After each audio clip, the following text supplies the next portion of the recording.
ঢাকার আকাশ আজ আংশিক মেঘলা থেকে অস্থায়ীভাবে মেঘলা থাকলেও আবহাওয়া শুষ্ক থাকতে পারে, তবে দিনের তাপমাত্রা কিছুটা কমতে পারে।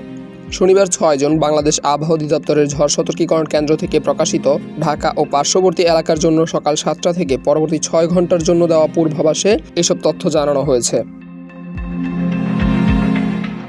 পূর্বাভাসে বলা হয়েছে, দুপুর পর্যন্ত আকাশ আংশিক মেঘলা থেকে অস্থায়ীভাবে মেঘলা থাকতে পারে, তবে এ সময়ে আবহাওয়া শুষ্ক থাকার সম্ভাবনা রয়েছে।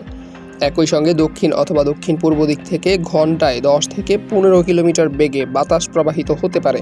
দিনের তাপমাত্রা কিছুটা কমতে পারে বলেও পূর্বাভাসে উল্লেখ করা হয়েছে। আজ সকাল 6টায় ঢাকার তাপমাত্রা রেকর্ড করা হয় 26.4 ডিগ্রি সেলসিয়াস। একই সময়ে বাতাসে আর্দ্রতার পরিমাণ ছিল 90%। শুক্রবার 5 জুন ঢাকার সর্বোচ্চ তাপমাত্রা ছিল 33.5 ডিগ্রি সেলসিয়াস। আজ সর্বনিম্ন তাপমাত্রা রেকর্ড করা হয়েছে 26.1 degree Celsius. Abdullah Al Mamun, news desk, Public Tribune.